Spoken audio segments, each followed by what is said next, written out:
Hi friends, hi, പുതിയൊരു വീഡിയോയിലേക്ക് എല്ലാവർക്കും ഹൃദ്യമായ സ്വാഗതം. സ്വാഗതം. പുതിയൊരു വീഡിയോ എന്ന് പറയുമ്പോൾ നിങ്ങൾ എല്ലാവരും വിചാരിക്കുന്നുണ്ടാവുക ഒന്നിക്കൽ പാചകമായിരിക്കും, അല്ലെങ്കിൽ അമ്പലമോ തെയ്യോ എന്തെങ്കിലും ആയിരിക്കുന്നല്ലാന്ന് വിചാരിക്കുന്നുണ്ടാവുക. കാരണം നമ്മളെ ചാനലിൽ അങ്ങനെയല്ലാന്ന് ഉണ്ടാവല്, മിക്സ് ആയിട്ട് കണ്ടന്റ് ഉപയോഗിക്കുന്നവരാണ് നമ്മൾ. എന്തായാലും ഇത് അങ്ങനെയുള്ള ഒരു വീഡിയോ എന്നല്ല. എല്ലാവർക്കും നമ്മുടെ ഫാമിലിയിൽപ്പെട്ടവർക്ക്, നമ്മുടെ ഈ ഫ്രണ്ട്സ് സർക്കിള്, അതുപോലെ തന്നെ നമ്മുടെ യൂട്യൂബ് ചാനലിലെ ബാക്കി മൊത്തം ആളുകൾക്ക് ഹൃദയം നിറഞ്ഞ ഒരു നന്ദി അറിയിക്കാനുള്ള ഒരു വീഡിയോ ആണിത്. അല്ലേ അനഘ? അതെ. അപ്പൊ ഹൃദയത്തിൽ നിന്നും എല്ലാവർക്കും നന്ദിയുണ്ട്. കാര്യം എന്താണെന്ന് വിചാരിച്ചാല് യൂട്യൂബ് ചാനൽ തുടങ്ങിയിട്ട് കുറച്ച് വർഷങ്ങളായി നമ്മൾ. അപ്പോൾ ആ ചാനൽ തുടങ്ങിയതിന് ശേഷം ആദ്യമായിട്ട് ഞങ്ങളുടെ കയ്യിലേക്ക് 10 റുപ്യാണെങ്കിലും അത് വളരെ സന്തോഷമുള്ള കാര്യമാണ്. നമ്മുടെ കയ്യിലേക്ക് ആദ്യമായി ഒരു വരുമാനം വന്നെത്തിയ സന്തോഷം നിങ്ങളോട് പങ്കിടുന്നു. അപ്പോൾ യൂട്യൂബ് ചാനൽ പുതിയതായിട്ട് തുടങ്ങാൻ വേണ്ടി വരുന്നവരോട് നമുക്ക് എന്താ ഒരു കാര്യം, ഒരു സന്ദേശം പറയാനുള്ളത് വിചാരിച്ചാൽ, നിങ്ങൾ ധൈര്യത്തിൽ ഇന്ന് തന്നെ എന്നുള്ള രീതിയിൽ ചാനൽ തുടങ്ങിക്കോ. യൂട്യൂബിൽ ഒരുപാട് സാധ്യതകൾ തുറന്നിട്ടിട്ടുള്ളത് അല്ലേ അനഘ? അത് എങ്ങനെയാണ് നിങ്ങൾ മനസ്സിലാക്കിയെന്ന് നിങ്ങളിപ്പം ചോദിക്കും. കാര്യം ഇത്രയേ ഉള്ളൂ, നമ്മൾ യൂട്യൂബ് ടിപ്സിന്റെ ഒരുപാട് ചാനലുകൾ അരിച്ചു പൊറുക്കുന്ന ആൾക്കാരാണ്. കാരണം 1, 2, 3 ചാനലൊന്നല്ല യൂട്യൂബ് ടിപ്സുമായിട്ട് ബന്ധപ്പെട്ടിട്ട് നമ്മൾ കാണാറുള്ളത്. അങ്ങനെ യൂട്യൂബ് ടിപ്സിന്റെ ചാനലുകൾ അരിച്ചു പൊറുക്കുന്നിടയിൽ നമുക്ക് വീണ് കിട്ടുന്ന കുറേ ട്രിക്കുകളാണ് നമ്മൾ ഉപയോഗിക്കല്. അവർ പറഞ്ഞു തരുന്ന കാര്യങ്ങൾ നമ്മൾ പരീക്ഷിച്ചു നോക്കും. എല്ലാം നമ്മൾ പഠിച്ചിട്ടും ചെയ്യുന്നുമില്ല. പക്ഷേ കുറച്ചെല്ലാം കാര്യങ്ങൾ അവർ പറയുന്നതിനനുസരിച്ചിട്ട് നീങ്ങും. അങ്ങനെയെല്ലാം കൂടിയിട്ട് തട്ടിയും മുട്ടിയും ഈ ഒരു വിജയം നമ്മളെ കൈകളിലേക്ക് എത്തി അല്ലേ അനഘ? അപ്പോൾ പുതിയതായിട്ടെല്ലാം യൂട്യൂബിലേക്ക് കടന്നു വരുന്നവരോട് പറയാനുള്ളതെന്ന് വിചാരിച്ചാൽ, നിങ്ങൾ ശ്രമിച്ചുകൊണ്ടിരിക്കും. ചിലവരെല്ലാം പെട്ടെന്ന് സക്സസ് ആകുന്നുണ്ട്, ചിലവരെല്ലാം നമ്മൾ കഷ്ടപ്പെട്ട പോലെ കുറച്ച് കഷ്ടപ്പെടേണ്ടി വരും. നമ്മളെ കഷ്ടപ്പെട്ടിന് നമ്മൾ യൂട്യൂബിനെ ഒരിക്കലും കുറ്റം പറയുന്നില്ല, അല്ലെങ്കിൽ മറ്റുള്ള ആരെയും കുറ്റം പറയുന്നില്ല. കാരണം എന്ന് വെച്ചാൽ നമ്മളെ സാങ്കേതികമായിട്ടുള്ള ചില പ്രശ്നങ്ങളിൽ കുടുങ്ങിയിട്ട് നമുക്ക് എപ്പോ ഒന്നും വീഡിയോ കൊടുക്കാൻ വേണ്ടി പറ്റില്ല. സത്യമാണ്. നമ്മുടെ ഇപ്പൊ ഒരു യൂട്യൂബ് ചാനൽ തുടങ്ങിയതിന് ശേഷം നമ്മുടെ കുടുംബത്തിൽ എത്ര മരണങ്ങൾ തന്നെ, ഒരു 5-6 മരണം തന്നെ കുടുംബത്തിൽ വേണ്ടപ്പെട്ടവരാണ് മരിച്ചുപോയത്. അതിലെല്ലാം നമുക്ക് വീഡിയോ ചെയ്യാൻ പറ്റാത്ത അവസ്ഥ, അതിലുള്ള ദുഃഖം എല്ലാം കൊണ്ട് നമുക്ക് ഭയങ്കര പ്രശ്നങ്ങളായിരുന്നു. അതെ. പിന്നെ കുറച്ച് ആശുപത്രി കേസുകൾ, ഒരുപാട് ഘട്ടങ്ങളിലായിട്ട് ആശുപത്രികളിലേക്ക് പല രീതിയിൽ പോകേണ്ടി വന്നു.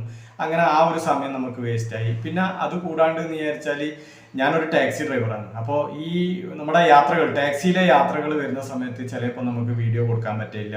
അതിലൊന്നും ഒരു കൃത്യത ഉണ്ടാവില്ല. നമുക്ക് തോന്നുന്ന സമയത്താണ് നമ്മൾ വീഡിയോ കൊടുക്കാറ്. പണിയെടുത്തെങ്കിൽ മാത്രം ജീവിക്കാൻ നമ്മുടെ ഉള്ളൂ അല്ലേ? ജീവിക്കാൻ അങ്ങനെയുള്ള ഒരു അവസ്ഥയാണ്. അപ്പൊ പണിയൊന്നും ഒഴിവാക്കിയിട്ട് ഫുൾ ടൈം എന്ന് പറഞ്ഞാൽ നമുക്ക് അങ്ങനെ ചെയ്യാൻ വേണ്ടി പറ്റില്ല. ശരിക്കും പറഞ്ഞാല് നമുക്ക് ഒരു ടൈം പോലും വീഡിയോ തരുമ്പം ഉണ്ടാവില്ല. നമ്മളെ സമയം നോക്കിയിട്ട് എപ്പോഴാണോ നമ്മളെ കയ്യിൽ നിന്ന് വീഡിയോ പൂർത്തിയാകുന്നത് ആ ഒരു സമയത്ത് നമ്മൾ വീഡിയോ കൊടുക്കുന്ന ഒരു അവസ്ഥയാണ്. അപ്പൊ അതെല്ലാം കൊണ്ട് നമ്മൾ കുറച്ച് ബാക്കോട്ടേക്ക് ആയി നിന്ന് നമുക്കും അറിയാം. പിന്നെ കണ്ടന്റ് ക്വാളിറ്റി മറ്റുള്ളതെല്ലാം അതിൻ്റെ അകത്ത് വിഷയങ്ങളായിട്ടുണ്ടാവും. ഒന്നാമത് ഒരു സാധാ ലോക്കൽ ഫോണിനെ കൊണ്ടാണ് നമ്മൾ വീഡിയോ ചെയ്യുന്നത്. ഒരു മൈക്ക് പോലും ഇപ്പൊ അങ്ങനെയാണ്. ഒരു മൈക്കിലേക്കൊന്നും മാറിയിട്ടില്ല. സാധാ നമ്മൾ ഉപയോഗിക്കുന്ന ഫോണിനെ കൊണ്ട് ഒരു വീഡിയോ എടുക്കുന്നത്. അതും കുറെ കാര്യങ്ങളെല്ലാം അറിയാത്ത കേസ് ഉണ്ട് നമുക്ക് അതിൻ്റെ അകത്ത്. ഈ ഒരു മൈക്കെല്ലാം വളരെ കാര്യമായിട്ട് ബ്ലൂടൂത്ത് എല്ലാം ഉപയോഗിച്ചിട്ട് വർക്ക് ചെയ്യിപ്പിക്കാനുള്ള ആ ഒരു പരിചയക്കുറവെല്ലാം നമുക്ക് ഉണ്ട്.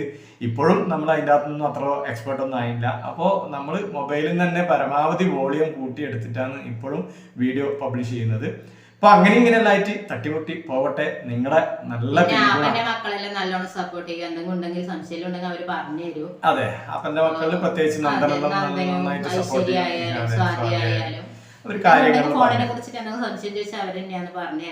അതെ അതെ അതെ അങ്ങനെ അവർക്കും എല്ലാം സ്പെഷ്യൽ താങ്ക്സ് അപ്പോഴും നമ്മൾ പറയുന്നതാണ്. എന്തായാലും ഈ ഒരു സന്തോഷത്തിലും അവരോട് നമ്മൾ താങ്ക്സ് പറയുന്നു. പിന്നെ ഈ പറഞ്ഞ പോലെ, നേരത്തെ നമ്മൾ പറഞ്ഞ പോലെ, യൂട്യൂബിന്റെ ടിപ്സ് അവതരിപ്പിക്കുന്ന ചാനലുകാർ അവരും നമുക്ക് എന്താന്ന് വെച്ചാൽ, അവരെ വീഡിയോ നമ്മൾ കാണുന്നത് എന്തിനാന്ന് വെച്ചാൽ യൂട്യൂബിൽ വരുന്ന മാറ്റങ്ങൾ എന്തെങ്കിലും ഉണ്ടെങ്കിൽ, അതുപോലെ തന്നെ നമുക്കറിയാത്ത യൂട്യൂബിന്റെ കുറച്ച് കാര്യങ്ങൾ ഉണ്ടെങ്കിൽ അതെല്ലാം അവരെടുക്കുന്നതാണ് നമ്മൾ മനസ്സിലാക്കല്. അങ്ങനെ അവർക്കും എല്ലാം നല്ലൊരു നന്ദി അറിയിക്കാനുണ്ട്. പിന്നെ അത് കൂടാണ്ട് യൂട്യൂബ് ടീമിന്റെ മെയിലുകൾ അല്ലെ അങ്ങനെയൊക്കെ അവര് കൃത്യമായിട്ട് നമുക്ക് അതെ ഒരു മെയില് അവരെന്തായാലും അയക്കും, നിങ്ങളുടെ ഇന്ന ഫാൾട്ട് വരുന്നുണ്ട്, അല്ലെങ്കിൽ നിങ്ങൾക്ക് ഇന്ന സാധ്യതകളുണ്ട്, അല്ലെങ്കിൽ ചില റീച്ച് ആവാൻ സാധ്യതയുള്ള വീഡിയോകളെല്ലാം നമ്മളെ മുമ്പിലേക്ക് എത്തിച്ചു തന്നിട്ട് അതെല്ലാം ചെയ്യാൻ വേണ്ടിയിട്ടെല്ലാം വളരെയധികം പ്രോത്സാഹനം യൂട്യൂബ് ടീമിന്റെ ഭാഗത്ത് നിന്ന് നമുക്ക് ഉണ്ടാവുന്നുണ്ട്. പക്ഷെങ്കിൽ അതെല്ലാം നമ്മൾ ചെയ്യുന്നുണ്ടോ എന്ന് ചോദിച്ചാൽ നമുക്ക് ഈ പറഞ്ഞ നേരത്തെ സാഹചര്യങ്ങളെല്ലാം കൊണ്ട് നമുക്ക് എല്ലാം ഒന്നും നമുക്ക് ചെയ്യാൻ വേണ്ടിയൊന്നും പറ്റില്ല. എന്തായാലും അവരുടെ ആ ഒരു മെയിലിന്റെ സഹായവും ഇതിൽ എടുത്തു പറയേണ്ടതാണ്. അങ്ങനെ പല മേഖലയിൽ നിന്നുള്ള പല തരം ഹെൽപ്പുകൾ കൊണ്ട് ഞങ്ങൾ യൂട്യൂബിൽ ഇന്ന് കാണുന്ന എന്താണെന്ന് വെച്ചാൽ ഒരു 47,000 സബ്സ്ക്രൈബർ റേഞ്ചിലാണ് നമ്മളുള്ളത്. പിന്നെ അത് കൂടാണ്ട് നമ്മളെ ആ ഒരു സബ്സ്ക്രൈബർ റേഞ്ചിലേക്ക് എത്താൻ വേണ്ടിയിട്ട് 1.5 കോടിയോളം ആളുകൾ കണ്ട നമ്മുടെ ആത്തച്ചക്ക കനക കഴിക്കുന്ന ഒരു വീഡിയോ ഉണ്ടായിരുന്നു. അത് ആണ് നമ്മളെ സബ്സ്ക്രൈബർ നന്നായി കൂട്ടി തന്നത്. ഒരു 10,000 സബ്സ്ക്രൈബർ തന്നെ അന്നേരം കൂടിയിട്ടുണ്ടായിരുന്നു. അതെ അതെ. പിന്നെ ഈ വാച്ച് ടൈം പിന്നെ നമ്മളെ അയൽവക്കക്കാരും നമ്മളെ ബന്ധുക്കളും എല്ലാം സബ്സ്ക്രൈബ് ചെയ്തിട്ട് തന്നെയാണ്. അങ്ങനെ സബ്സ്ക്രൈബർ എല്ലാം കൂടി മനാട്ടിൽ ചങ്ങായി മാറി നല്ല സപ്പോർട്ടാണ് നമുക്ക്. അതെ അങ്ങനെ കുറെ ആൾക്കാർ വീഡിയോ അവരെ എങ്ങനെ സഹിച്ച് കാണുന്നുണ്ടാവും.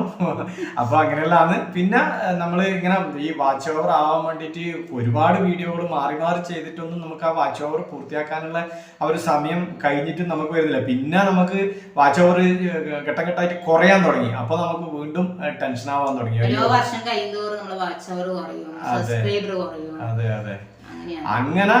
അങ്ങനെ ഭയങ്കര ടെൻഷൻ അടിച്ച് നിൽക്കുന്ന സമയത്താണ് ആ കൊട്ടിയൂർ പോയ ഒരു വീഡിയോ വൈറലാവുന്നത്. അതിൽ നമുക്ക് വാച്ച് ഓവറും പൂർത്തിയായി. അങ്ങനെ കൊട്ടിയൂരിൽ നിന്ന് കുറച്ച് വീഡിയോസ് എല്ലാം നമുക്ക് ഷോർട്സ് ആയാലും ഇതായാലും എല്ലാം വൈറലായി വന്നിട്ടുണ്ട്. അതിൽ നമുക്ക് വാച്ച് ഓവർ പൂർത്തിയായി. മോണിറ്റൈസേഷന്റെ കാര്യത്തിൽ നന്ദന്റെ അടുക്ക ഒരു ഫാൾട്ടും വന്നിട്ടില്ല എന്നാണ് നമുക്ക് തോന്നിയത്. കാരണം പൈസ കയ്യിൽ കിട്ടുന്നത് വരെയും ഒരു ഫാൾട്ടും അതിൽ കാണുന്നില്ല. എല്ലാം കൃത്യമായിട്ട് അവൻ പൂരിപ്പിച്ചിട്ട് അയച്ചിട്ട് വാച്ച് ടൈം അല്ല ഈ പൈസ നമ്മളെ അക്കൗണ്ടിലേക്ക് എത്തി. വീഡിയോയിൽ എന്തെങ്കിലും കോപ്പിറൈറ്റ് പോലെ തന്നെ എന്തെങ്കിലും സംഭവം ഉണ്ടെങ്കിൽ നന്ദൻ തന്നെ അത് കടഞ്ഞ് സെറ്റാക്കി തരും. അങ്ങനെ കോപ്പിറൈറ്റിന്റെ പ്രശ്നങ്ങൾ വന്നിട്ടുണ്ടായിരുന്നു. അങ്ങനെയെല്ലാം എന്തെല്ലോ അതിഭയങ്കരമായ പ്രശ്നങ്ങൾ തരണം ചെയ്തിട്ടാണ് നമ്മൾ ഈ ഒരു സന്തോഷത്തിൽ എത്തിയിട്ടുള്ളത്. അപ്പോ ഒരിക്കൽ കൂടി നമുക്ക് നിങ്ങളോട് എല്ലാവരോടും താങ്ക്സ് പറയുന്നു. ഇനി ഇപ്പൊ ഉള്ള പോലെ തന്നെ എല്ലാരും നമ്മളെ ഇനിയും ഇങ്ങോട്ടേക്ക് സപ്പോർട്ട് ചെയ്യാം. അതെ അതെ അതെ. എല്ലാവരോടും നമ്മൾ അകവഴിഞ്ഞ സപ്പോർട്ട് പ്രതീക്ഷിക്കുന്നുണ്ട്. ഈ വീഡിയോനെ നമുക്ക് എടുക്കാൻ അറിയുന്നില്ല കേട്ടോ സത്യം. ഒരുപാട് കഷ്ടപ്പെട്ടു ഇങ്ങനെ ഒരു താങ്ക്സ് വീഡിയോ എടുക്കാൻ വേണ്ടിട്ട് നമ്മൾ ഒരുപാട് കഷ്ടപ്പെട്ടു. അപ്പോ ഇത് തുടങ്ങി തന്നെ ഇപ്പൊ ഒരു 3-4 ദിവസമായി. ശരിക്കും പറഞ്ഞാല് ക്രിസ്മസ് സമ്മാനമായിട്ടാണ് നമുക്ക് പൈസ കിട്ടിയിട്ടുണ്ടായിനി. അപ്പോ 23-ാം തീയതി ബാങ്ക് അക്കൗണ്ടിൽ കയറിയിട്ടുണ്ടായിരുന്നു. അപ്പൊ പൈസ ഒന്നും നമ്മൾ 1-ാം തീയതി തന്നെ 8ന്റെ പണിയും കിട്ടി. പിന്നെ ഒരു സന്തോഷത്തിന് ഒരു ദുഃഖം പുറകെ വരുന്നുണ്ട് എന്നുള്ളതിന്റെ ഒരു കാര്യമാണത്. ഒരു സന്തോഷം 23-ാം തീയതി നമുക്ക് കിട്ടി ക്രിസ്മസ് സമ്മാനമായിട്ട്. 1-ാം തീയതി വണ്ടി 8ന്റെ പണി തന്നു. ഇപ്പൊ വണ്ടിയും ഇല്ലാത്തൊരവസ്ഥയായിട്ടാണ് ഉള്ളത്. വണ്ടി വർക്ക്ഷോപ്പിലാണ് ഉള്ളത്. അപ്പോ എന്തായാലും ഇങ്ങനെയെല്ലാം എല്ലാവരും ജീവിതത്തിൽ ഉണ്ടാവും. സുഖവും ദുഃഖങ്ങളും സന്തോഷവും വിഷമങ്ങളും ഉണ്ടാവും. അതെല്ലാം തരണം ചെയ്തിട്ട് എല്ലാവരും മുന്നോട്ടേക്ക് പോകുന്ന ഒരു കാലഘട്ടമാണ്. അപ്പോ നമുക്ക് ഇനി കൂടുതലൊന്നും പറയാനില്ല. നമുക്ക് കല്ലിലും മുള്ളിലും എല്ലാം ചവിട്ടിയിട്ട് നടന്ന് നല്ല ശീലാണ്. നമ്മളിങ്ങനെ ജീവിക്കൂ. ഇന തരണം ചെയ്യും നമ്മള്. അതാണ് കുറച്ചെല്ലാം ടെൻഷനും മുടി കൊഴിച്ചിലെല്ലാം ഉണ്ടാവും.